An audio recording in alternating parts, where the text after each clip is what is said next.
aqui a todos. Bom dia.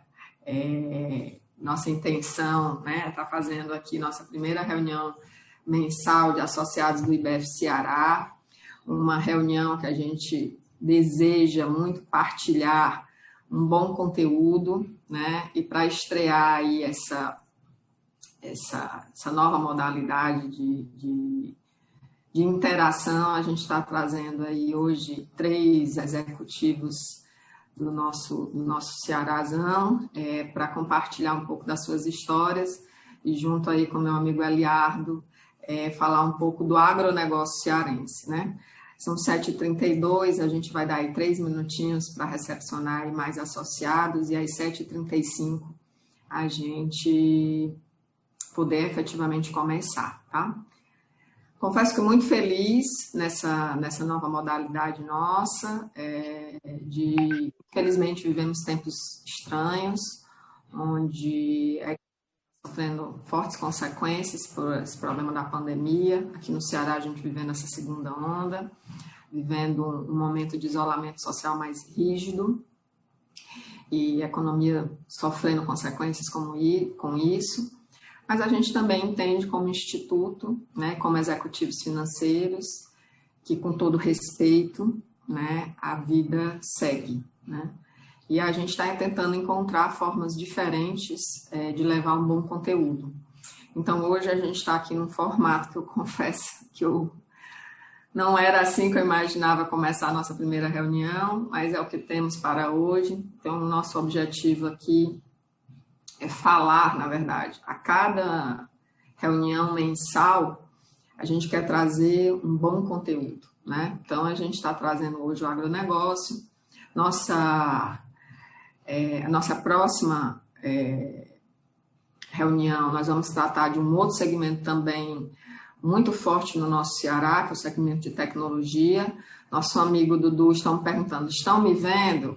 Vendo a gente não está, mas estamos sabendo que você está aqui pela pergunta que você fez, Dudu.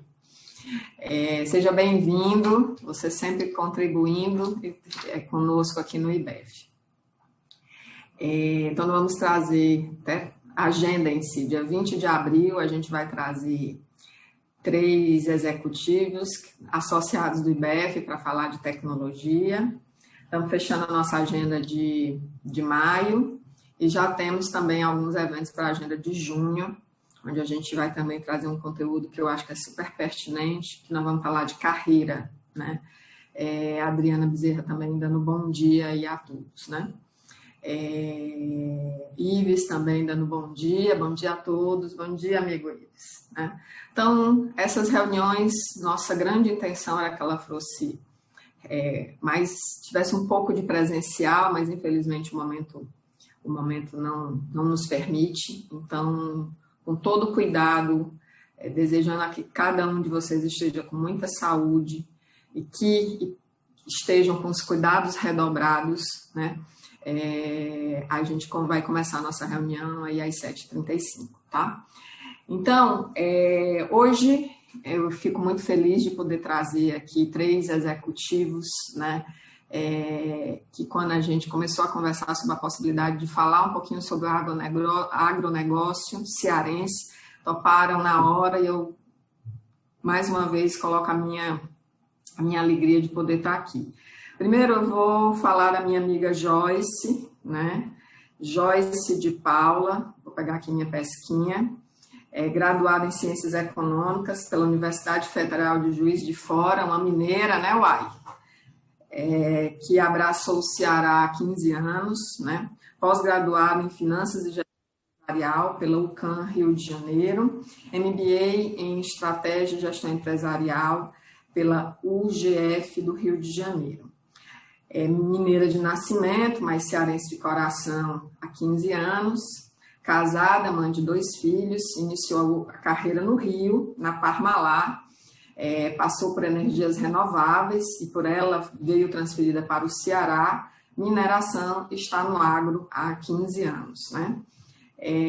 Joyce hoje é diretora financeira da Sumitomo, né? É uma empresa a qual também não posso deixar de registrar o meu carinho, porque ela é a sucessão da Nufarm, que é a sucessão da Agripec, onde eu trabalhei por 6 anos e tenho um carinho muito especial por isso, né? Temos também o nosso amigo Marcelo Pérez, que é diretor vogal do IBEF Ceará, né?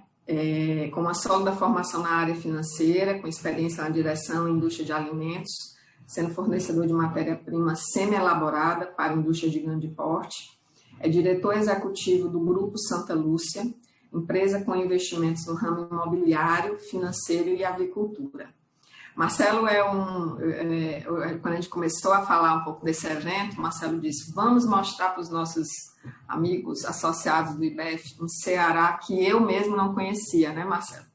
Um Ceará de tantas riquezas e de um povo tão obstinado, né? E no bate-papo com o Marcelo, acabou surgindo a possibilidade da gente trazer um outro executivo, né, que é o Ismelo, né, que trabalha na Agrícola Famosa e que na semana passada saiu aí na mídia muito fortemente, né, Ismelo? E aí eu vou ler aqui rapidamente o currículo dele. Opa, deixa eu pegar aqui. Ismelo, com mais de 20 anos de experiência internacional em empresas como Cosan, Lavebras, Gestão de Têxteis S.A., né? Ele é o diretor financeiro da Agrícola Famosa, né? Que vai falar um pouquinho para nós aqui dessa experiência junto aí com o Grupo Santa Lúcia de produzir trigo no nosso Ceará, né? Então, sintam-se em casa, né? Sejam bem-vindos para falar um pouquinho para os nossos amigos do IBEF Ceará, junto com o nosso amigo Eliardo, que vai fazer aí uma moderação. E, gente, é muito conteúdo, é muita gente boa, passou 1 horinha de conteúdo. Então, vocês vão ver muito a gente depois, na sequência da semana, trazendo mais conteúdo, mas também para poder deixar aí registrado que o IBEF pode ser, sim, um lugar de muito conteúdo para os associados, né? Então, sintam-se bem-vindos. Joyce, a palavra está com você.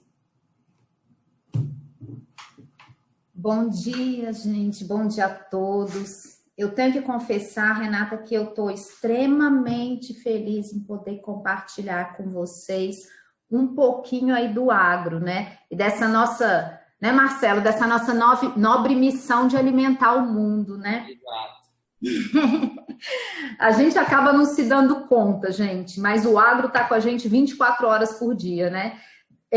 Do pão francês com um cafezinho na hora que a gente levanta, passando aí pela nossa mesa farta na hora do almoço, e no final de semana também, né? Ainda tem um vinhozinho, ou então um churrasquinho, ou então para os mais light tem aí uma saladinha. Tudo isso aí passa pelo nosso agro. E é por isso que a gente fica tão feliz, Renata, em vocês aí do IBEF terem aberto para a gente a oportunidade de falar sobre o agro, né? Especialmente num momento como esse, que é um momento de Covid, em que o mundo está se unindo em prol de um bem maior aí, que é a vida. O agro, mais uma vez, resiliente como poucos, né?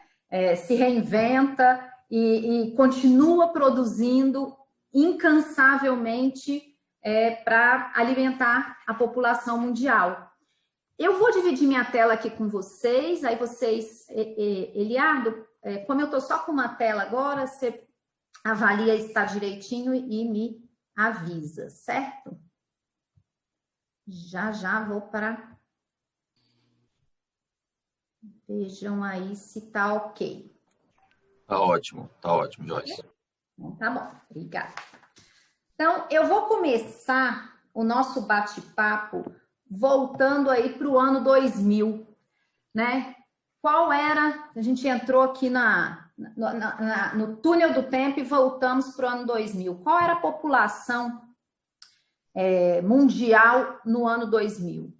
A população... Deixa eu pôr aqui a minha ponteira. A população era, então, 6 bilhões de habitantes e a expectativa de vida era em torno de 71 anos aqui no Brasil.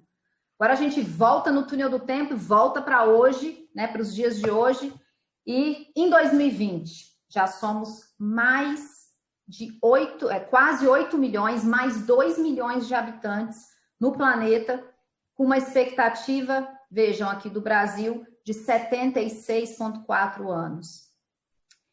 E o que será que nos espera, né, em 2050? Um mundo com quase 10 bilhões de habitantes, com uma expectativa de vida aí aqui no Brasil, por exemplo, de 82 anos.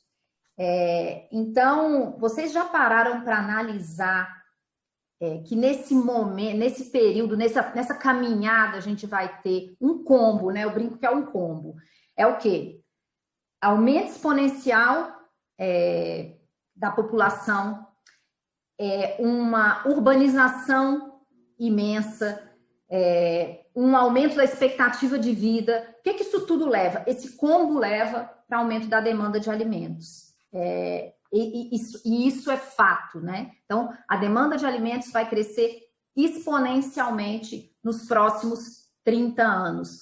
O mundo ele vai precisar produzir mais 70% mais alimentos para atender a demanda, e cerca de 90% desse aumento vai vir dos países em desenvolvimento.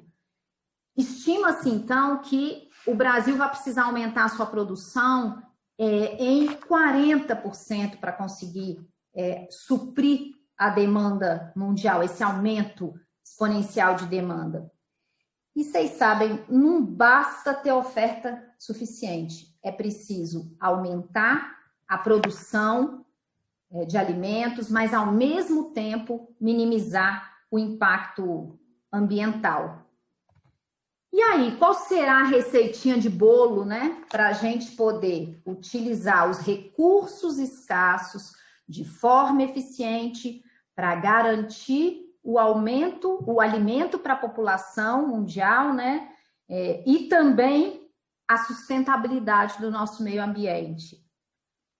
Só tem um caminho, gente, é o aumento de produtividade, né? O aumento de produtividade, ele só é possível a gente realmente expandir, né, a nossa produção nessa magnitude, sem que a gente faça ainda imensos danos ao meio ambiente, como aumentando a produtividade.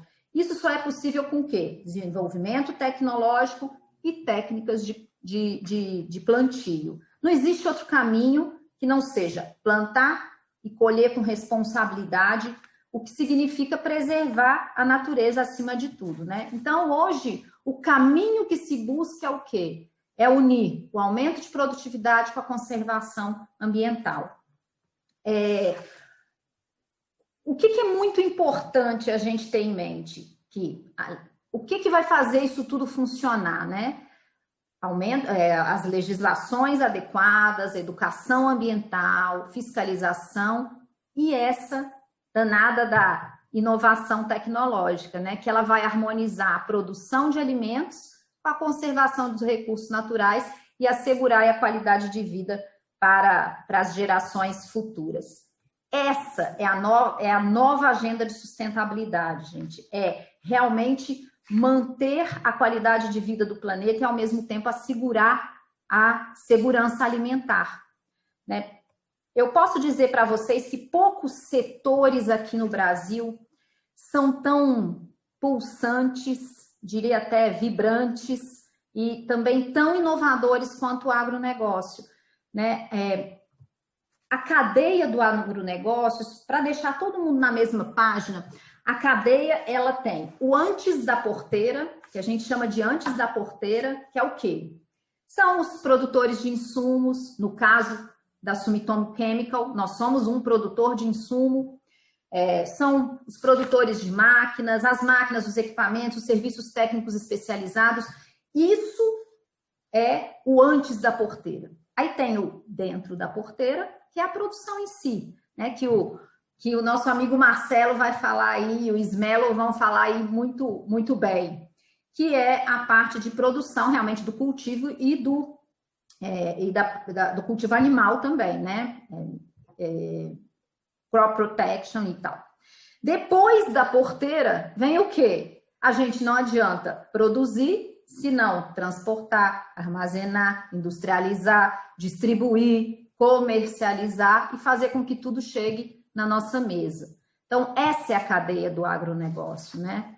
E o agricultor, né, os participantes dessa cadeia do agronegócio, eles trabalham de sol a sol para poder colocar alimentos saudáveis na nossa vida, na nossa mesa. Então, e é interessante que, assim, o foco dos participantes é sim a condição técnica da produção, é sim a transformação agroalimentar, e é o que a gente chama em agronomia. Eu não sou agrônoma, mas eu convivo com tantos agrônomos, né, tantos agrônomos, que a gente acaba ficando com um pouquinho de conceitos enraizados, que é o que em agronomia a gente denomina isso de boas práticas agrícolas, que é o quê? Conciliar elevada produtividade com conservação ambiental e com proteção do consumidor. Então, gente, o agro brasileiro, ele realmente nos últimos anos, ele tem de fato se consolidado como uma das maiores, das mais sustentáveis do mundo, né? Essa já é a realidade do campo brasileiro, mas infelizmente ela ainda não é vista e reverberada aí aos quatro cantos do planeta. Vejam nesse gráfico que as áreas de uso agricultável, vamos assim dizer, né, de uso agropecuário aqui no Brasil, correspondem a 70%, isso são dados levantados aí pelo Embrapa, quase 70% ainda são áreas de vegetação nativas ou sujeitas a áreas de APP, né, sujeitas à proteção e preservação ambiental. E 3,5% aí correspondem à parte industrial, né, a parte das cidades, né, a infraestrutura e as cidades. Por outro lado, nos Estados Unidos é quase que ao contrário, né? A gente tem quase 75% da produção das áreas para uso agropecuário. Então, sim, a agricultura no Brasil, ela realmente é sustentável, e o foco da sustentabilidade tem sido o quê? Esse nosso enorme salto de produtividade. Vejam aqui que em 1980 a gente tinha 1.293 quilos por hectare de produtividade, né? Isso na produção de grãos, tá? E hoje, 2020, 2021, na safra 2021, nós atingimos aí 3.965. Então, nós aumentamos ao longo desses anos 207% de produtividade, gente. A área, vejam a área que é esse mais escurinho, ela sim teve um aumento, mas não foi um aumento tão substancial quanto o aumento de produção. Aqui a gente vai ver, então, para a gente fazer um resuminho, em relação à produção e à área plantada de grãos, enquanto nós crescemos 68% na área plantada de grãos, aumentamos 207% a produtividade e produzimos 414% a mais de grãos.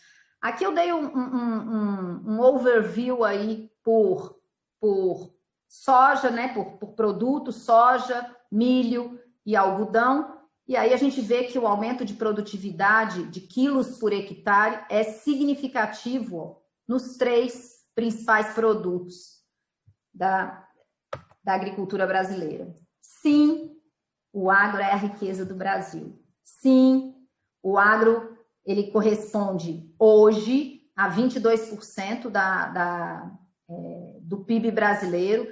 Então, vocês devem ter visto essa semana que a gente teve aí uma quedinha no PIB, né, histórica de 4,1% em relação ao ano anterior, em valores correntes, tá, gente? Então, eu fiz aqui uma estimativa com base nos dados do IBGE.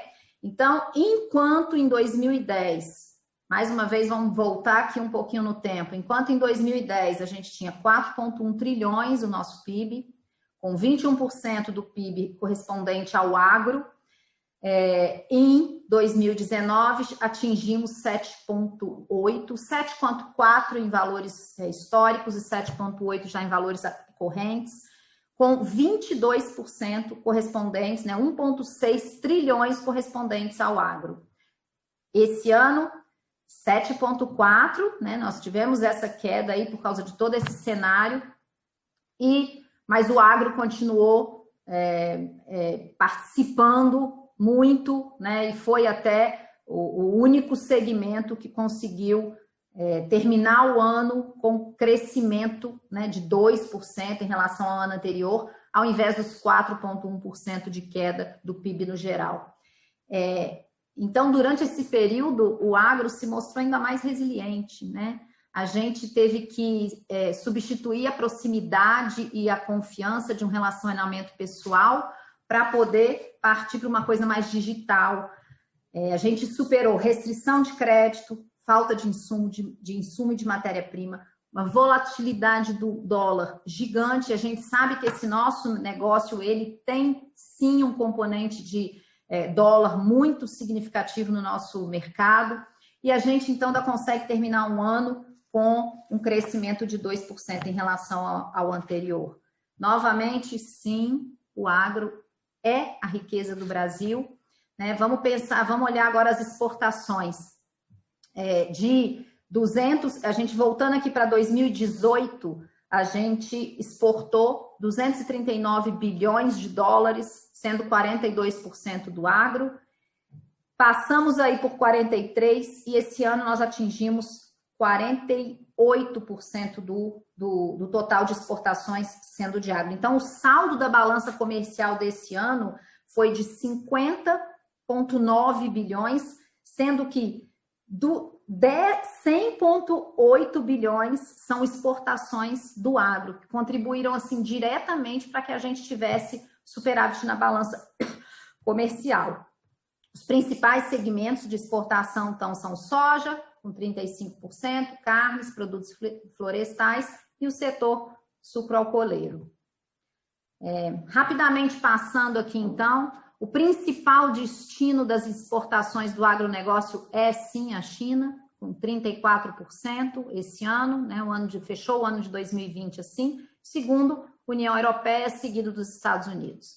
Então, no gráfico à direita, a gente vê, então, as exportações em verde e as importações aqui em laranjinha. Vejam que as exportações do agro cresceram bastante, enquanto as importações somente acompanharam aí um trend de crescimento, mas não tão significativo. E, gente, o agro é a riqueza, sim, do Brasil e é uma riqueza made in Ceará também, né? Nosso amigo Marcelo e o Ismelo vão falar aí mais a fundo do agro, mas a agricultura irrigada de alta tecnologia, ela detém realmente os números mais expressivos aqui da região, com destaque para a produção de frutas, de hortaliças, de flores. A fruticultura nos coloca no cenário do agronegócio nacional, né? Nós somos o primeiro produtor exportador de água de coco, de castanha, de cera de carnaúba, primeiro produtor de camarão, primeiro produtor e exportador de pescado, segundo de melão e melancia, mas aí o Ismelo talvez vá agora já me corrigir, porque eles vão ganhar aí o primeiro lugar no ranking, muito provavelmente, não, certamente, né, Ismelo? E a gente era o quarto produtor de frutas, mas a gente vai esperar aí a notícia atualizada, fresquinha do Ismelo. Então, eu estou colocando aí para vocês alguns exemplos, né, da participação do agro cearense aqui no contexto nacional. E como um grande motor desse crescimento também, a nossa amiga Duna vai poder falar melhor até do que eu, né, Duna? Nós temos o complexo industrial e portuário do Pecém conectando o Brasil à Europa e à América do Norte, e temos também o porto, o complexo industrial do Pecém, conectando o nosso Nordeste, né, para escoamento dos produtos da nossa cadeia, não só então para o exterior, mas também para dentro do nosso país, através aí de cabotagem.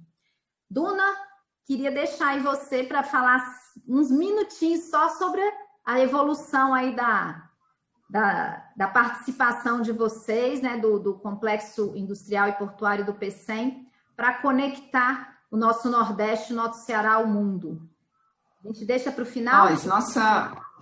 A Duna acabou não entrando, ela está só no grupo dos ouvintes, né, dos participantes, mas eu já tenho conversado com ela para, na agenda de julho, a gente falar um pouquinho sobre o Complexo Portuário do Pecém. Nós vamos ter uma excelente oportunidade de estar com ela e falando.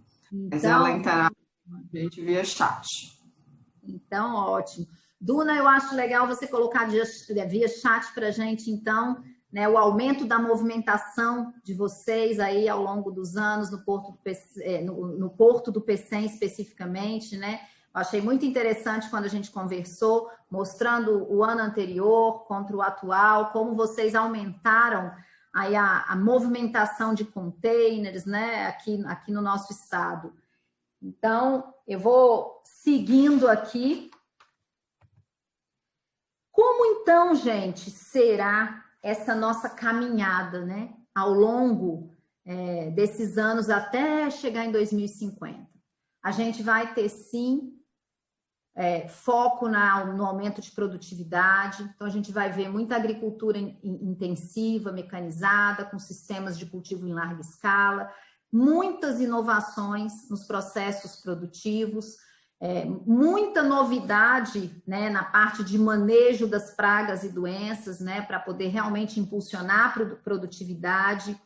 Nós mesmo da Sumitomo Chemical temos uma área de pesquisa e desenvolvimento muito forte, focada em combinar produtos químicos com produtos biológicos, né, assim, oferecer soluções híbridas para os nossos clientes, as práticas sustentáveis e o compromisso com o meio ambiente. Isso tudo faz parte já do nosso agro, né?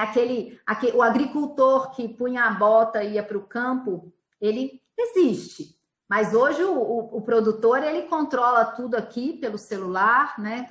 Ele faz as aplicações de controle de pragas e doenças também, utilizando drones. Ele tenta fazer uma fazenda mais sustentável, ele tenta fazer a integração de cultivo, lavoura e pecuária. Então, a tecnologia, né, tenta usar práticas sustentáveis, reutilização de água, que é esse exemplo aqui para irrigação.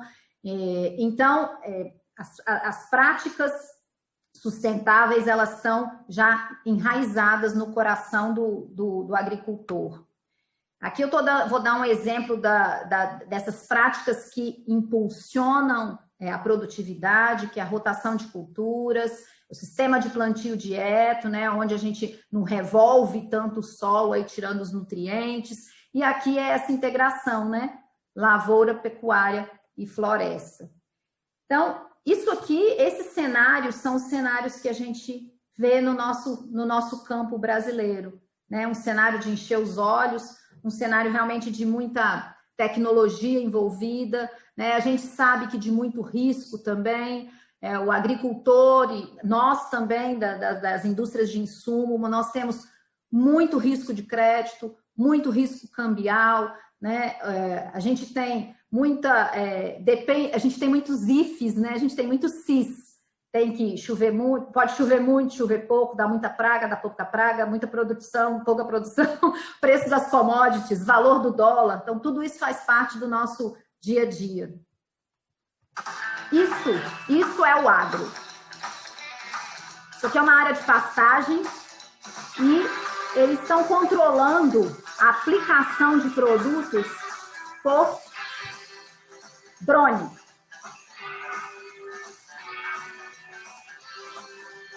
E cuidando da rotação da pastagem. Todo o mapeamento da área. a divisão em talhões. Esse é o nosso agro, né? E qual o papel da Sumitomo Chemical nessa caminhada? Isso me deixa realmente muito orgulhosa. Renata deve estar um pouquinho saudosista, porque tem tempo que não vê essa planta. Muito tempo que eu não vejo, acho que há mais de 10 anos, desde que eu saí, não tive a oportunidade mais de voltar. Estou me enxergando aqui, estou tentando me localizar. Então, eu acho que se você voltar... Bonita, muito bonita, belíssima. Você não ia reconhecer muita coisa aí. Com certeza, tá belíssima. Parabéns aí a todos. Então,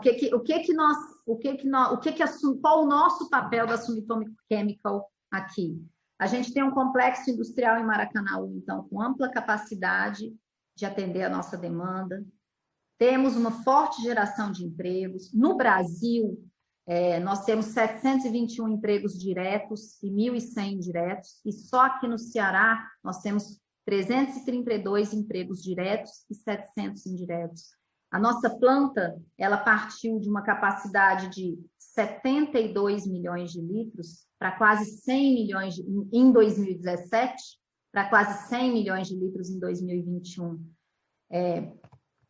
Então, qual que realmente é o nosso papel nessa caminhada, né? A gente acabou de sair fresquinho um novo centro de distribuição lá dentro da nossa planta.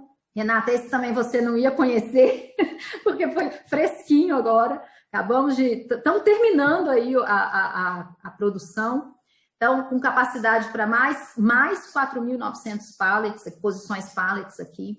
Nós temos a mais moderna estação de pesquisa da América Latina para avaliar produtos de proteção de cultivo nas condições brasileiras. Esse aqui é o nosso campo experimental, que a Sumitomo Chemical chama de LARC, né? O nosso laboratório, lá no interior de São Paulo. Temos um portfólio robusto de produtos para proteção de cultivo. E mais do que tudo, a gente tem um corpo técnico especializado e dedicado para cada região. Então, por incrível que pareça, gente, nós temos um time de crédito para cada região, nós temos um time de agrônomos, um time de técnicos especialistas em cada uma das regiões. O nosso crédito, ele é dado super tailor-made, porque a gente tem que entender a realidade de cada região para poder dar o crédito. Uma coisa interessante é que, assim, talvez vocês não saibam, Renata deve lembrar um pouquinho disso, mas a gente financia essa cadeia do agronegócio, né? Assim, as empresas fornecedoras de insumo, elas vendem com crédito, e o crédito é prazo safra, ou seja, a gente fornece hoje e o nosso cliente, ele só vai nos pagar após o cultivo, após a colheita, após a comercialização. Então, a gente fica com todo esse risco de crédito aqui no nosso balanço. Então, qual o papel da nossa caminhada, da Sumitomo nessa caminhada? É uma parceria para gerar produtividade, né? Vou colocar um pouquinho da história da Sumitomo aqui para vocês.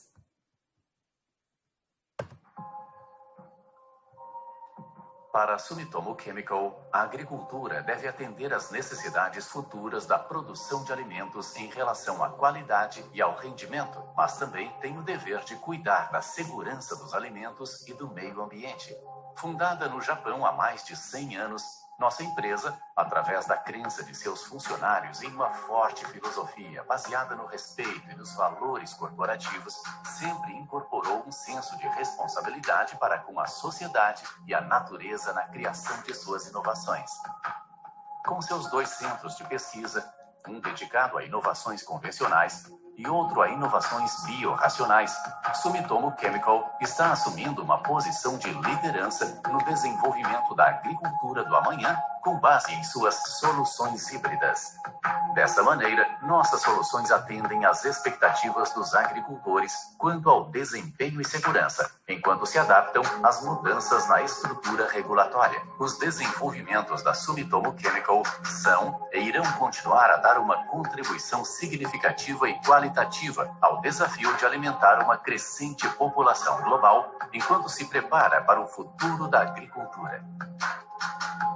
Sumitomo Chemical compartilha de um ideal de harmonia, onde a agricultura responsável é colocada no coração de uma sociedade saudável. Escolher a Sumitomo Chemical é uma questão de filosofia. E agora eu quero terminar com a parte que mais brilha os meus olhos. Vou mostrar para vocês aqui o que a gente chama de dia de campo. Dia de campo é o nosso time, isso tem espalhado por todas as regiões do Brasil.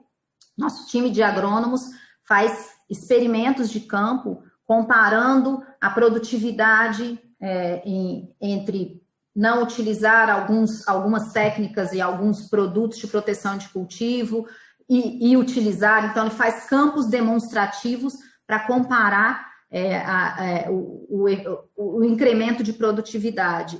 Então, é um evento de muito estudo deles, de muito compartilhamento de técnicas com os agricultores. Vocês vão ter aí só um cheirinho do que o nosso agro vive.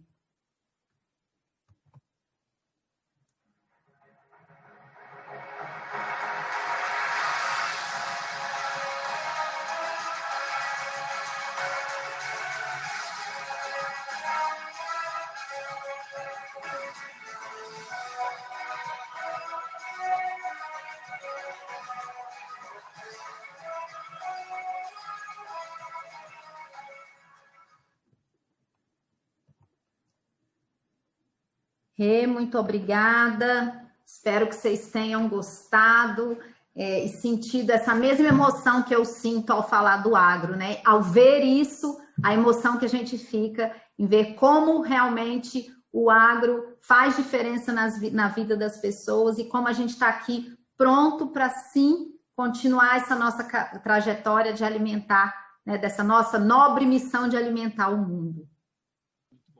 Muito bom. Pode tirar. Bom, vamos lá. Legal.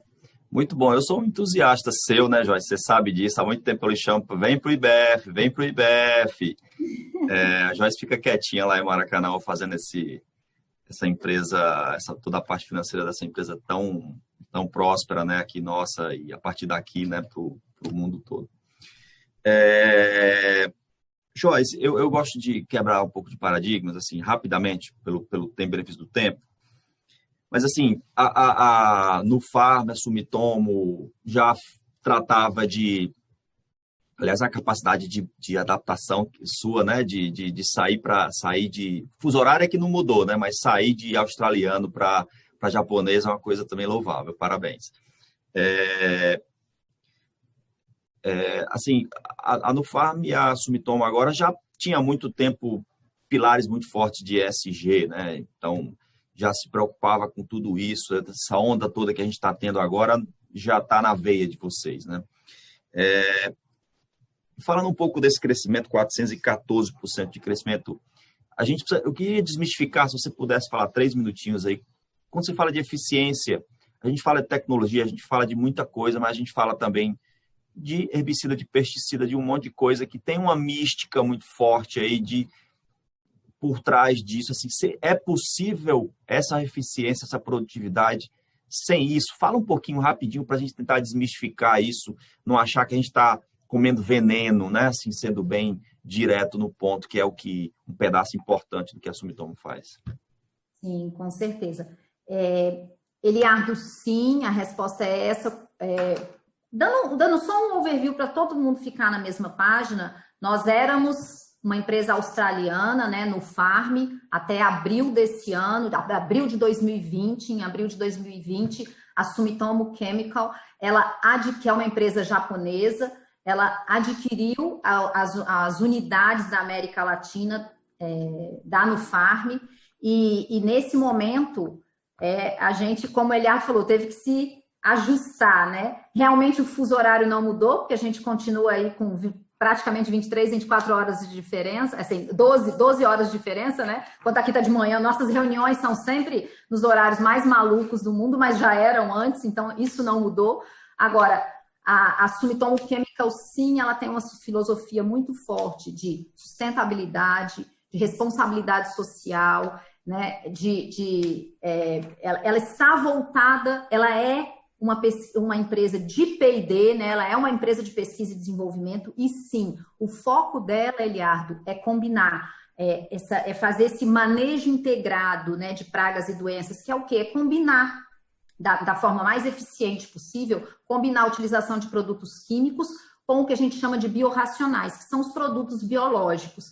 Então, nosso portfólio engloba tudo isso, e sim, a gente tem, o agro, ele é muito responsável na sua grande maioria. Eu sei que essa não é realmente a visão que é reverberada, como até eu disse, né, na minha fala, mas sim, o agro é muito responsável, a utilização dos produtos químicos ela é necessária até para o aumento de produtividade. Gente, para a gente aumentar a produtividade para a gente aumentar a produção daquele tamanho, se a gente não utilizasse os produtos químicos, eu não digo só os produtos químicos, tá? O manejo do solo de forma eficiente, né?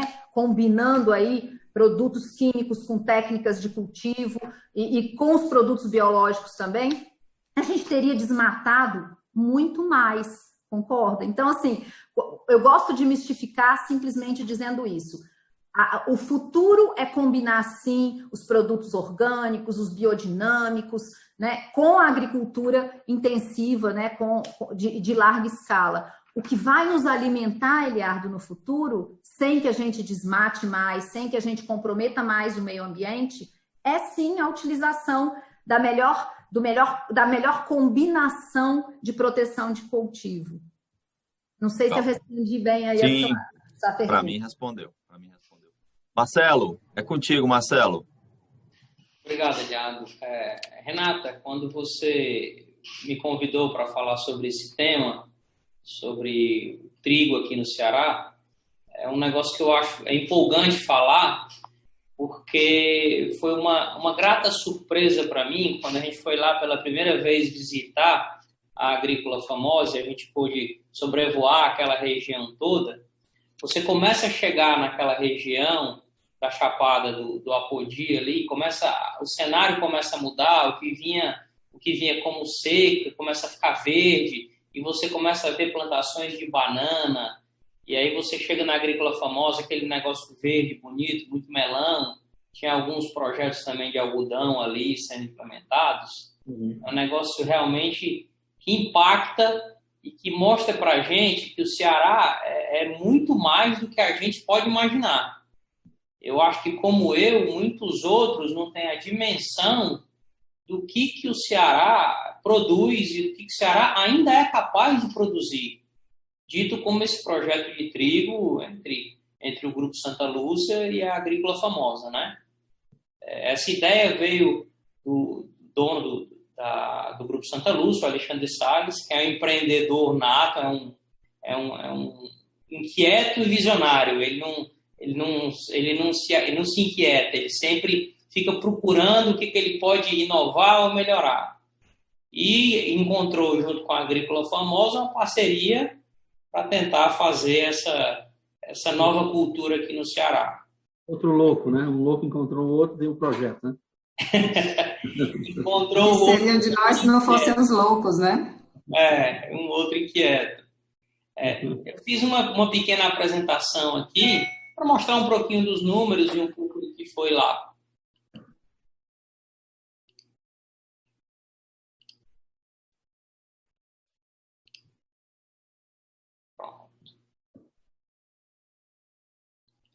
Primeiro falar só um pouquinho sobre o trigo, né?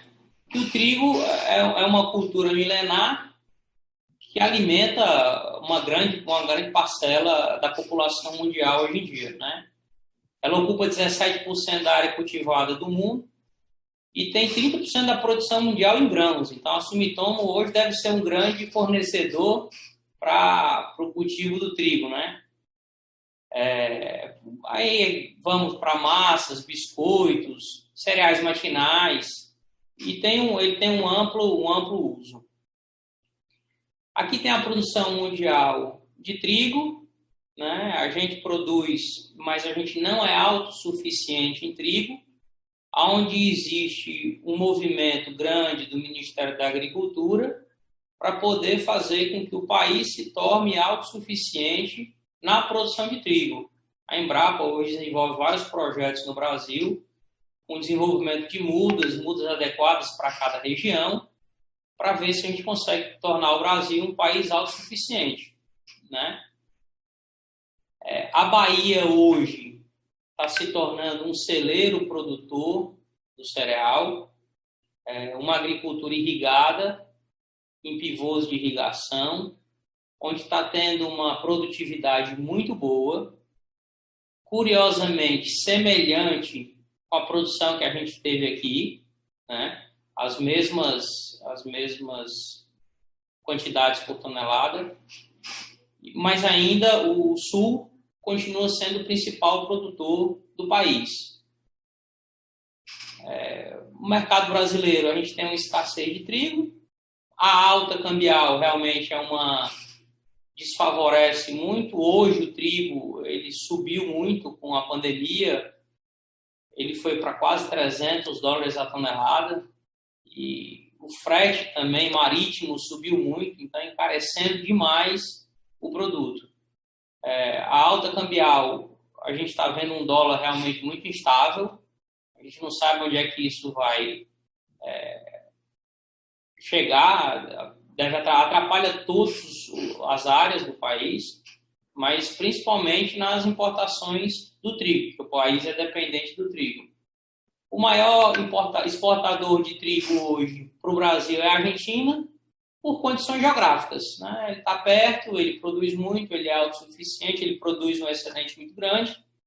A gente também está trazendo trigo, a gente que eu digo é o país, traz trigo russo, traz trigo francês e trigo americano, são os maiores fornecedores de trigo para o país.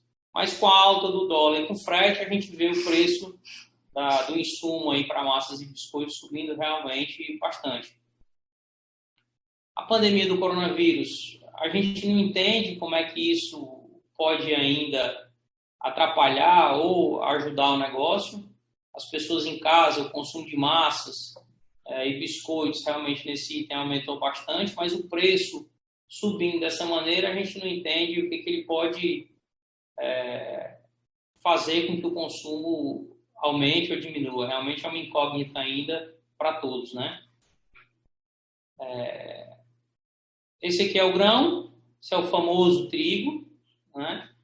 Ele tem essa partezinha branca é a farinha e o resto a gente faz ração animal, se produz ração animal.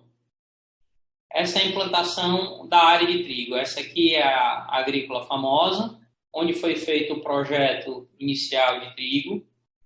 Essa área, inicialmente, estava sendo cultivado melão, foi plantado o trigo, né? Interessante que o trigo, depois que ele é colhido, a palha que fica no solo, ele é uma palha que ajuda na manutenção de pragas para a próxima colheita, para a próxima safra de produtos. Então, a gente espera que também vai ter uma simbiose aí entre as duas culturas. Uma vai ajudar a outra, né? Ela foi feita com pivô de irrigação, não é pivô, ela é irrigação por gotejamento no solo, né? E a gente aproveitou o mesmo gotejamento que tinha no melão e foi feito a plantação do trigo. Aqui foi no momento do plantio, né? Aqui já é o produto quase que pronto para ser colhido. Aqui algumas fotos. Aqui ele já quase estando em ponto de colheita, e aqui ele já está quase no momento de maturação para ser colhido. Aqui são os artistas que foram lá o pessoal da Agrícola Famosa e o pessoal da Granja Santa Lúcia, o Alexandre. E aqui o produto final, ele é colhido com...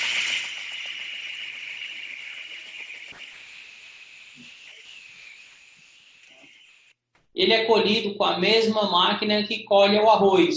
Então, a gente teve uma facilidade, porque lá em cima tem muito arroz também.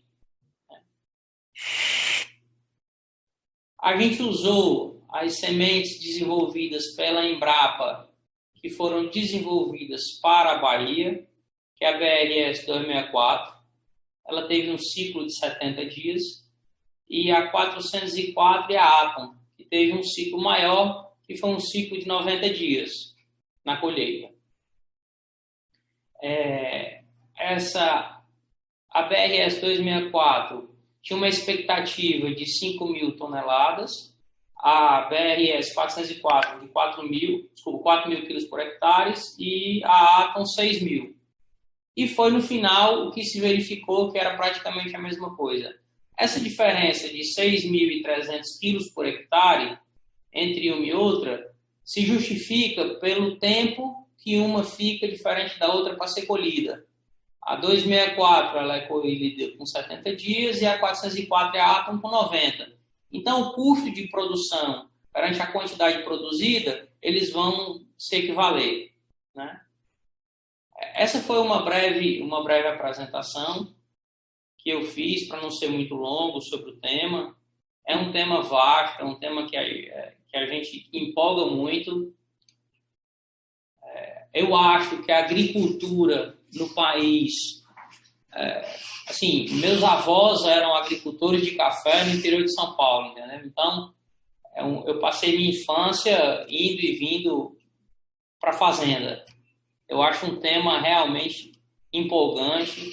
Eu acho que o Brasil é um celeiro produtor e com empresas como a Agrícola Famosa e como o Grupo Santa Lúcia, que são empreendedores inquietos para testar novos modelos e testar novas culturas, com apoio da Sumitomo também, eu acho que é um casamento perfeito para tudo que a gente pode ter de ideia e de inovação, né? Eu queria que o Ismael falasse um pouco das considerações dele, do que ele achou e desse novo momento também que a Agrícola Famosa está falando. Deixa eu... Bom, legal, Marcelo, obrigado. Ismaelon, bom, de novo, um grande amigo e uma parceria longa, né? Eu queria que se você pudesse começar explicando para a gente o que é esse projeto, por que ele é diferenciado na região, o que ele tem de inovador, porque trigo, né? Trigo precisa de água, trigo precisa de... Então, por que ele é inovador? E aí você segue com a sua palavra. Obrigado, bom dia. Obrigado. Bom, primeiro, agradeço a Renata aí pelo convite, né? Não nos conhecemos até então obrigado pelo convite, a oportunidade.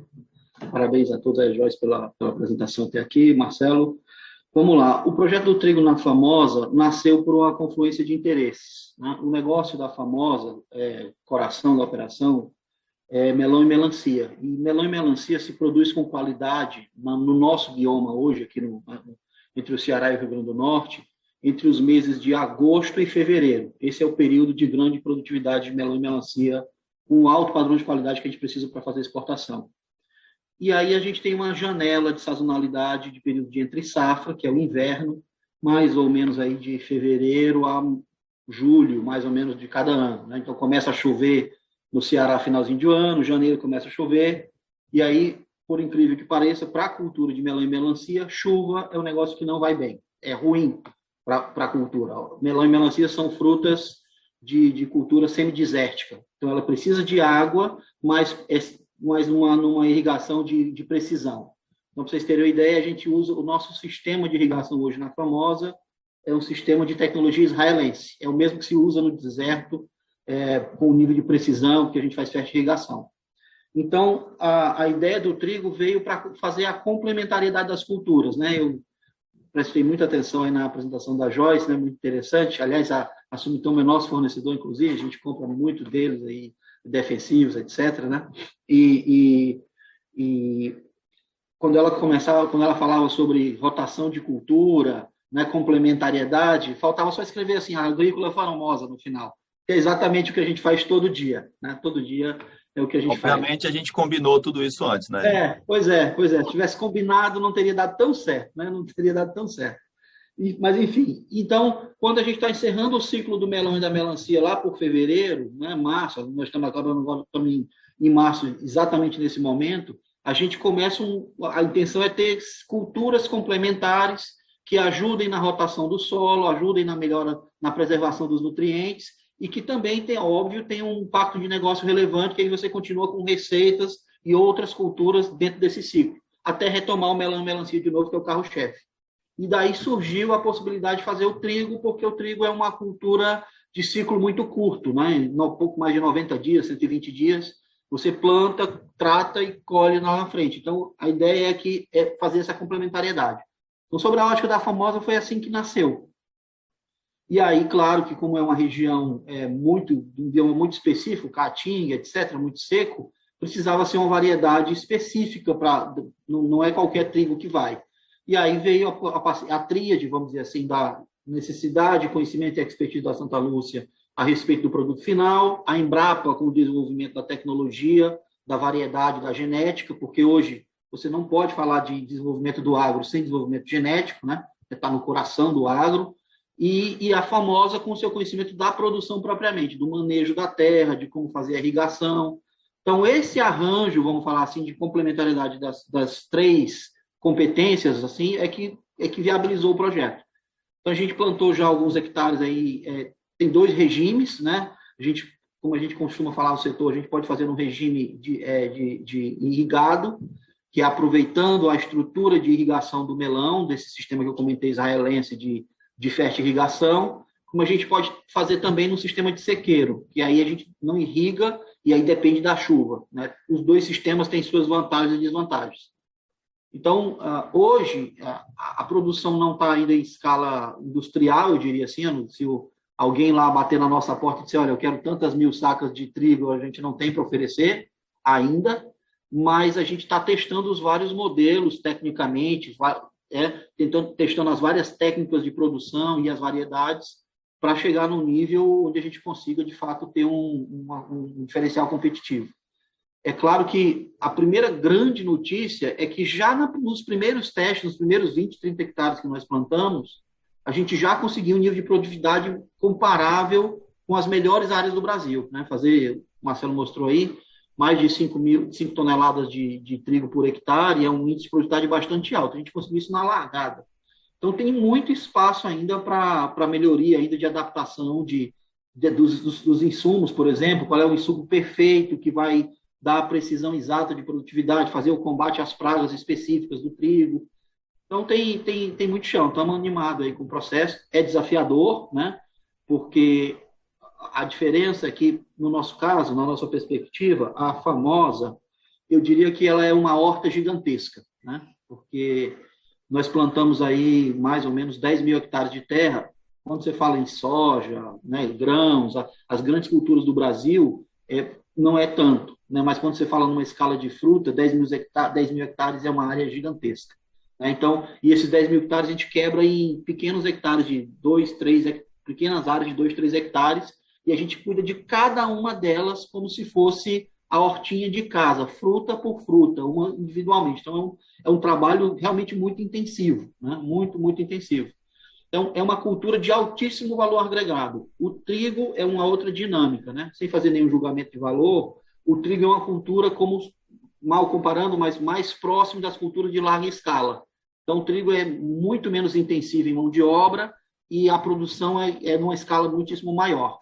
Então, tem um desafio grande ainda da gente acertar a escala da operação, mas o projeto até aqui tem sido muito promissor, acho que promete. Estamos animados aí. A ideia, nosso jeito de fazer, a gente planeja muito, estilo japonês, né? Aí mais uma analogia com a Joyce, a gente planeja muito e a gente executa sabendo o que nós estamos fazendo, né? Então, a gente está indo passo a passo aí no desenvolvimento da cultura. Eliado, bom. Eliado, com perdão da palavra, a primeira semente foi plantada. Agora, claro. O trocadilho foi e, plantada, né? E como o Wilton falou aqui no chat, assim, tudo tem um começo, né? Começamos lá atrás com o Caju, veio a Maísa, hoje temos a Agrícola aí. E, obviamente, o Ismelo não vai, assim como eu fiz com a Joyce, fazer uma provocação, o Ismelo não vai sair daqui sem falar da operação, né, de mais um grande investimento no nosso estado. Na verdade. Bem que a Agrícola fica ali no borderline, né? Quando ela quer agradar um pouquinho o Rio Grande do Norte, ela vai para lá, quando ela quer agradar o Ceará, ela vai para cá, depende do agrado, né, Ismelo? Mas cearenses que somos, né?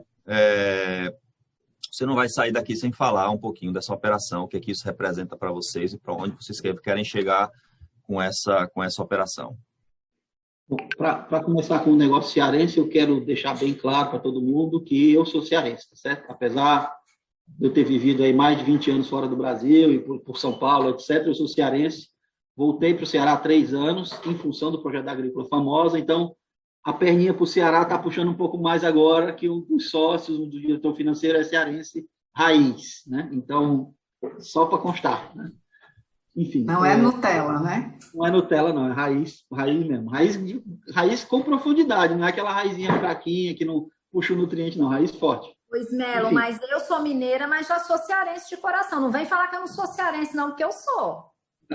Tá bom. Só esse sotaque que ainda resiste, né? Não, mas quando eu chego em Minas, eles falam, nossa, você tá falando super cearense. É igualzinho comigo. Eu estou em São Paulo, eu sou cearense. Aliás, muitos dos meus amigos me chamam de Ceará. E quando eu estou aqui, todo mundo assim, mas vem cá, tu é cearense mesmo, fala tão diferente, acho que é paulista. Enfim.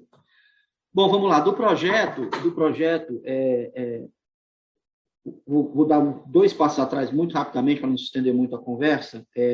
Quando eu cheguei no Ceará 3 anos atrás e eu conheci os empreendedores da Agrícola Famosa, a companhia, foi um encontro muito feliz, porque uniu as minhas experiências e o meu desejo de empreender, etc., no estado, com a necessidade deles que precisava ser feito na companhia e o desejo deles pela transformação. A Agrícola passou 20 anos antes, ela nasceu em 1995, por um ciclo de crescimento muito forte, né? Então, eles começaram plantando, só para dar dimensões, começaram plantando 3 hectares por mês, foi assim que a companhia nasceu, e hoje a gente planta 300 hectares por semana, né? Então, a companhia cresceu muito rapidamente, precisavam acertar bastante da governança, né? Compliance, gestão por indicadores da companhia, etc., né? Acertar questões societárias e tudo mais.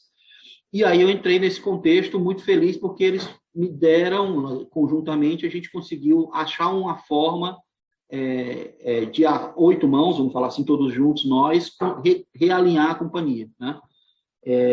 O resultado de todo esse trabalho, graças a Deus, foi coroado, por coincidência, exatamente uma semana atrás, que a gente conseguiu um aporte muito relevante de um investidor europeu. O mercado Europa é o nosso principal mercado de destino, eu diria que mais de 80% do que a gente exporta é para o mercado europeu, embora a gente também exporte para o Oriente Médio, para os Estados Unidos, e tem uma outra esperança de um projeto enorme de exportação para a China, né, que a gente abriu o mercado chinês também recentemente, então a gente já está dando os primeiros passos. Então, nós vamos fazer uma pizzazinha com a China, ter uma participação relevante, igualzinho aquele gráfico que a Joyce mostrou agora há pouco, né? Hoje ainda é pouco expressivo, porque tem que chegar com a fruta do outro lado do planeta, né? São 30 dias de transit time. Não sei se tem alguém aí da turma dos operadores logísticos, aí, a turma do PECEM, né? MSC, Hamburg Sud, né? MESC, toda essa turma aí é parte importante dessa equação, a gente está desenvolvendo isso. Mas, enfim, e aí esse investidor resolveu desenvolver a parceria conosco. O investimento, ele é basicamente, como a gente chama no setor financeiro, ele é cash-in, né? É um investimento para a expansão da companhia. A maior parte dos recursos a gente vai usar para desalavancar a empresa, então abrir para ela a capacidade de tomar novas dívidas mais barato num outro cenário. Vai viabilizar claramente o plano de crescimento da companhia, né? Com a injeção de um capital líquido. A companhia já vinha, nesses últimos anos, com a geração de caixa muito forte, então a gente vinha conseguindo já equacionar, fechar a conta do caixa da empresa já já há algum tempo, né? Então, o caixa, a introdução do caixa e a entrada na sociedade desse parceiro só estruturou, vamos falar assim, estruturou ainda mais o alicerce que já estava montado, né? Eles são um grupo de produtores, né? Eles são os maiores produtores de cítricos, laranja, limão, lima, o que eles chamam de frutas de caroço, né? Pêssego, ameixa, do segmento deles, eles são maiores produtores na Europa. Então, é muito bom quando você se associa com alguém que é do ramo, né? Não é um fundo, não é um private equity tradicional, puramente financeiro, que põe o dinheiro, cruza os braços e espera os dividendos ou a valorização da companhia para vender num market cap maior lá na frente. Não é essa a proposta. A grande verdade é que nos últimos 3 anos eu conversei de minha experiência pessoal e de gente que nos procurou, conversei com muita gente, fundos americanos, ingleses, holandeses, interessados em entrar na companhia, mas sempre numa ótica de negócio financeiro, vamos falar assim. E não era o que a gente queria smart money, né? Um negócio que algum parceiro que entrasse, que além de capitalizar o negócio, pudesse também trazer sinergias para a operação. E esse foi exatamente o caso. Por isso que deu bom, agora eu já posso dizer que deu casamento, né? Já não é mais namoro. Deu match. Então, tem aí uma avenida enorme por explorar, né? Eles têm 0 operação na América Latina, nas Américas, na verdade, né? Não é nem na América Latina, não vendem nada para as Américas. A gente tem uma rede de distribuição muito forte no Brasil. A gente atende Estados Unidos diretamente daqui hoje, né? E também não atendem. E a gente atende a Europa, mas a gente só tem uma operação física hoje na Inglaterra, que é o nosso principal mercado de destino. E a base deles é, naturalmente, na Espanha, e em algumas regiões ali do centro, eu diria, ali, Middle Europe, né? Então, tem sinergias de vendas, tanto indo quanto voltando, vamos falar assim, tem sinergias de economia de escala, de uso de consumo, de insumos, acesso a tecnologias que nós temos que eles não se utilizam e vice-versa. Então, tem um potencial aí enorme aí. E aí é um momento muito feliz para a Famosa, porque, de fato, agora ela deixa de ser uma empresa de capital fechado, né? 4 sócios. Estou muito contente de poder ter entrado na sociedade nesse momento, né? Um momento base do upside do negócio, exatamente como eu tinha planejado originalmente. Então, acho que está tudo muito certo, muito feliz. E passa a ser uma companhia, já uma SA, já com as subsidiárias e com nível de governança internacional, porque é requisito para a entrada do fundo. Então, todas as práticas de reportes, né? Trimestrais, né, o processo compliance, modelos de governança com os vários níveis de alçada, de decisão, etc., está tudo já está tudo estabelecido, né? Aliás, essa foi uma das condições que eles nos impuseram, vamos falar assim, não é nem o que impuseram, mas era uma premissa para ter a discussão. Se a Famosa já não tivesse, ao longo desses últimos anos, nesse trabalho, desse desenvolvimento da gestão, certamente não teria passado pelo filtro deles, o pipeline de investimento deles, como um potencial target. Então, isso só aconteceu porque a companhia já estava com um certo nível de preparação. E, claro, você nunca está pronto 100%, né? Tem sempre o próximo estágio, tem sempre a próxima fase do que você tem a evoluir. E aí, esse momento que nós estamos agora, né? Muito feliz, assim, já passou a fase de estourar o champanhe, agora nós estamos na fase de arregaçar as mangas e dizer assim, bom, agora vamos para a brincadeira, o jogo começar a fase 2 do jogo, né? Agora é a fase 2. E é assim que vamos tocar. Potencial enorme. Acho que a Famosa hoje já emprega 6 mil pessoas, né? Tem 6 mil funcionários.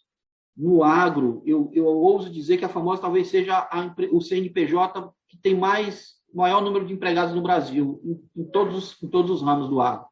Porque em outros segmentos, que são empresas de enorme porte, né? Seja no sucroalcooleiro, como era a Cosand, eu trabalhei muitos anos, ou Copersuca, ou Cargill, o que quer que seja, essas empresas têm uma escala e um nível de automação, mecanização muito alto.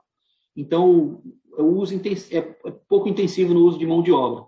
Então, na fruticultura é diferente. Embora ainda exista tecnologias ainda relevantes de automação dos processos agrícolas, mesmo assim, o uso é muito intensivo de uso de mão de obra. Então, a gestão da mão de obra é um negócio muito crítico para nós. Então, a gente tem 6 mil funcionários, e aí tem espaço para muito mais. Hoje a gente planta 10 mil hectares, mas a companhia tem 30 mil hectares disponível de terra para plantar. Então, tem muito horizonte aí de crescimento, se Deus quiser, aí, com a China, com os Estados Unidos, cítricos, eventualmente, vamos estudar tudo. Bom, se a gente se enfrentou à loucura de plantar trigo no Ceará, acho que a gente vai enfrentar a loucura de plantar alguma coisa dos europeus aqui também, né? Então, vamos ver o que vai dar. Bom. Muito bom, muito bom. Se encaminhando para o final aqui, tem só uma pergunta do Rodolfo aqui para Joyce. Uma pergunta sobre proteína vegetal, né? E aí eu queria ouvir, para finalizar, eu queria ouvir a opinião da Joyce e do Ismelo sobre isso. Assim, vocês acreditam que fonte de proteína vegetal pode substituir a proteína animal, mais precisamente a carne bovina, no longo prazo? E tem uma outra pergunta aqui, que eu sei que não é do Felipe, é da Duna. Fala um pouco sobre o valor agregado da fruta comparado às commodities, soja, milho, etc. Então, Joyce pode responder sobre essa questão da proteína vegetal. O Ismelo responde sobre esse valor agregado da fruta comparado a commodities. E depois a Renata já faz o encerramento, por gentileza. Então, gente, as nossas expectativas, a nossa expectativa é que o consumo de carne realmente não diminua, eles vão caminhar em paralelo. Como eu falei até que a gente vai ter consumos orgânicos, biodinâmicos, navegando junto com essa agricultura mais intensiva, né? A gente vai ter, sim, as duas frentes. Então, não há perspectiva de redução. As duas coisas vão caminhar em paralelo. Ou seja, sim, se a gente for pensar, vai ter muita gente comendo hambúrguer de proteína vegetal, mas, por outro lado, as nossas expectativas sim, da gente aumentar muito a produção de gado aqui, né, da carne bovina, continuar exportando e se tornar, sim, cada vez mais representativo no mercado mundial, Rodolfo. As pessoas, sim, vão continuar comendo carne, isso vai ser só como realmente, acho que se a gente conseguir fazer um paralelo, como, né, a agricultura orgânica e biodinâmica vai ser isso, a carne bovina e essas proteínas vegetais. Então, a passagem aqui no Brasil, o Rodolfo, ela é algo que está sendo muito também, está tendo muita tecnologia envolvida para aumentar a produtividade também. Nós temos uma área aqui na Sumitomo Chemical de técnicos específicos para pastagem. Então, é uma área que a gente vê até a expectativa de ter muito crescimento aqui no Brasil. Excelente, excelente. Cláudio tem uma pergunta, vou passar depois para o seu e-mail, tá, Joyce? Benefício do tempo. Ismelo, por gentileza. Diferença de commodities para frutas. Vamos lá. O processo em si, a primeira grande diferença é no processo, no trato da própria dinâmica da cultura. Quando você fala em grandes commodities, tipo milho, soja, você faz um único ciclo. Você planta uma vez, trata ao longo do tempo, colhe e encerra a área. E aí você pode plantar novamente, eventualmente você tem uma safrinha, no caso do milho, você tem safrinhas ao longo do ano. Mas é um único ciclo. Nas frutas não funciona assim. Então, mesmo nas frutas tem duas dinâmicas, tem as perenes e as não perenes. Então, se tratando das não perenes, que, por exemplo, melão e melancia, né, que são frutas de ciclo rápido, como é que funciona? Melão e melancia, você planta hoje, daqui mais ou menos 60 dias, 9 semanas, você colhe. Significa que acabou a safra? Não. Toda semana eu estou plantando uma área e eu estou colhendo uma área que eu plantei há 60 dias atrás. Então, nós vamos fazendo uma logística dentro da fazenda de modo, e é uma logística super complexa, muito interessante de ver esse processo, e para engenheiro é ótimo, que é um monte de cálculo de como otimizar o desenho da produção, né? É como se fosse uma otimização de um processo fabril, né? E isso foi um exercício muito interessante que nós fizemos, né? De colocar a turma da engenharia para estudar o agro com os agrônomos e decidir como otimizar o processo. E aí a gente vai Em uma determinadas áreas nós estamos plantando, em outras nós estamos colhendo e assim segue o ciclo. O valor agregado na fruta, em geral, por hectare plantado, é muito maior do que as commodities. Então, o jogo nas commodities é um custo por hectare super baixo e uma escala gigantesca. No jogo, na fruta é outro jogo. A fruta é um custo por hectare altíssimo, altíssimo eu digo 10 vezes mais, não é 10% mais, é muitíssimo mais caro. Então, se você errar na fruta, o prejuízo é muito maior, porque o valor agregado naquela área que você está cuidando, o impacto é muito maior. Então, e aí você tem que cuidar fruta por fruta, de forma muito delicada. Se vocês terem uma ideia, tem algumas variedades de fruta que nós produzimos aqui entre o Ceará e o Rio Grande do Norte, que os tratos culturais que a gente faz exige que, ao longo da vida da fruta, cada fruta tem uma bandejinha embaixo dela para ela não entrar em contato com o solo. Então, você imagina uma área, tipo aquela foto que o Marcelo mostrou ali na apresentação, do trigo, poderia ter melão ali, e aí você imaginar uma área de muitos hectares, onde cada fruta, uma por uma, individualmente, tem um tratamento individualizado àquela fruta. Você não trata como escala, vou fazer nessa área, não, você trata fruto por fruto. Então, o custo envolvido de mão de obra, aplicação do defensivo, o sistema de irrigação, ele é dimensionado, os bicos de irrigação, pé por pé. E a cada, dependendo da variedade, a cada 90 centímetros ou 1 centímetro tem um pé, né? Tem a plantinha lá. Então, uma por uma tem um ritmo de irrigação para garantir a produtividade daquela planta. Então, é um sistema... Então, agora, eu fiquei saudosista, porque eu não sei se você sabe, mas eu já fui da Del Monte, que era uma... não sabia. Então, eu me lembro direitinho dessa coisa. Passavam os produtores, né? Os agricultores passavam virando a fruta, porque ela tinha que tomar sol por igual. Tinha um tipo de um produto, um protetor solar. Eu brincava e falava assim, gente, essa bicha gasta mais do que nós, né? Tem que passar creminho nela, tem que pôr... né?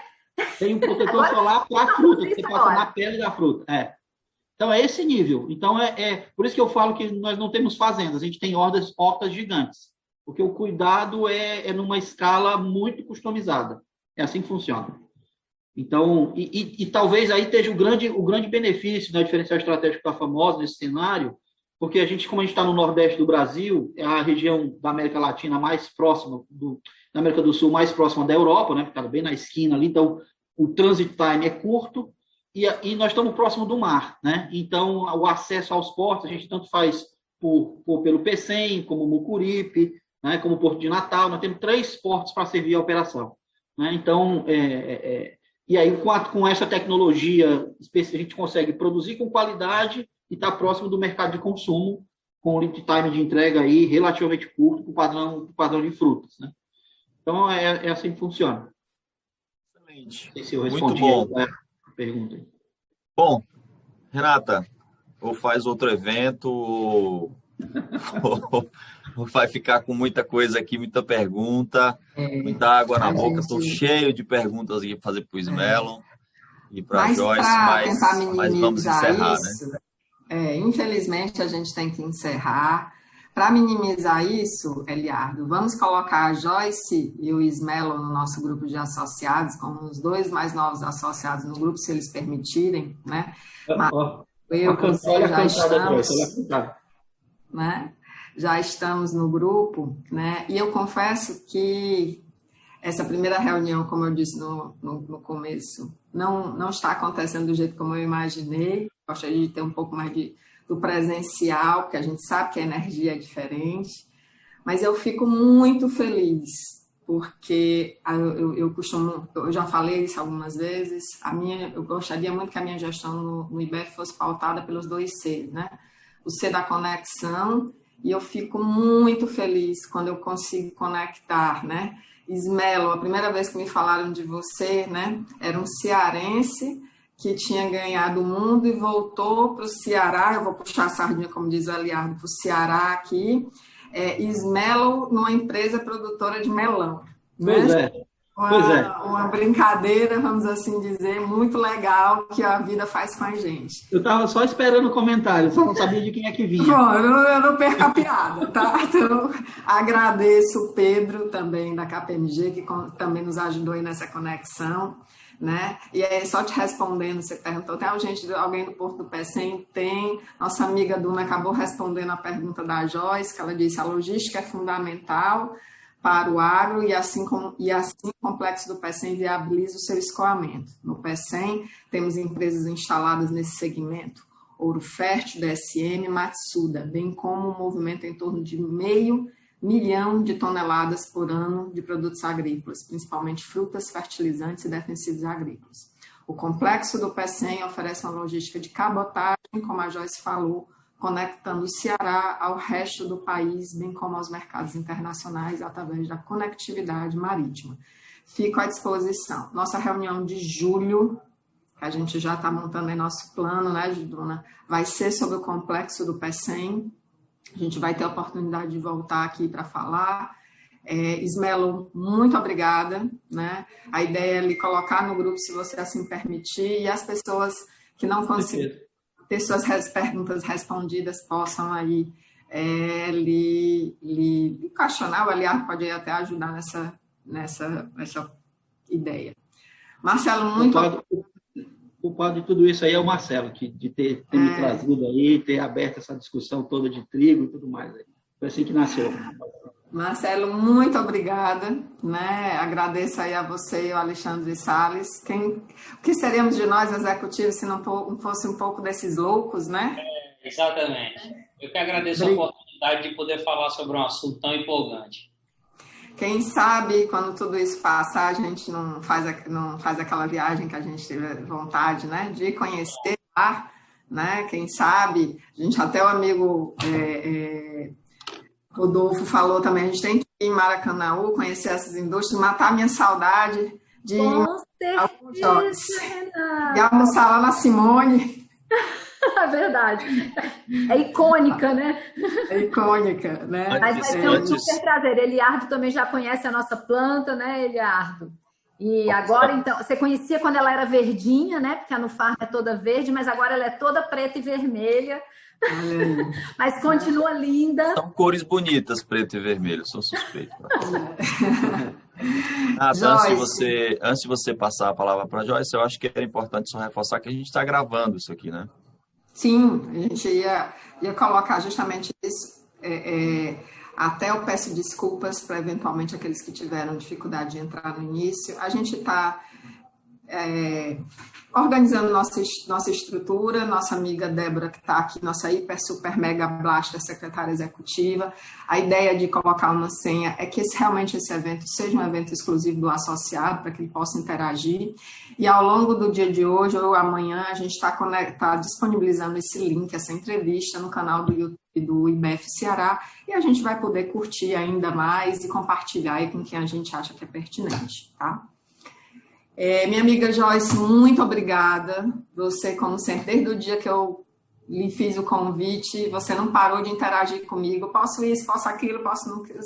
E a gente vê essa apresentação aí, que é um show, né?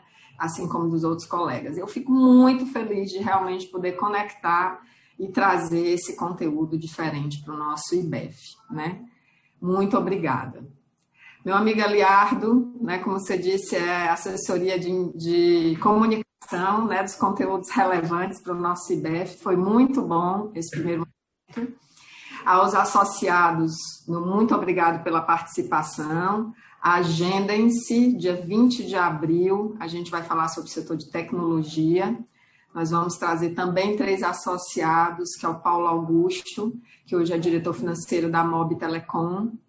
A gente vai trazer a Luciana Colares, que é diretora da TOTUS Ceará, e o Adriano Marques, que é um dos sócios proprietários da WireLink, para falar do segmento tecnologia, né? E aí a gente vai também gerar um bom conteúdo sobre isso. Vamos ter a moderação do nosso amigo Delano, né? Aí meu amigo Eliardo vai me ajudar a gerar conteúdo sobre o setor de tecnologia. E aproveito para me despedir falando sobre o artigo feito pela Joyce e pelo Eliardo, falando um pouquinho disso, que ficou muito bom, compacto, resumido, com um monte de conteúdo bom. Então, vou me despedindo de vocês para a gente começar o nosso dia, né? O mês de março começou e está aí, todo muito com os cuidados redobrados, né, para que tenhamos e continuemos todos com saúde. Um bom dia para vocês e mais uma vez obrigada. Tchau, gente. Pessoal, até logo. Um abraço. Tchau, tchau.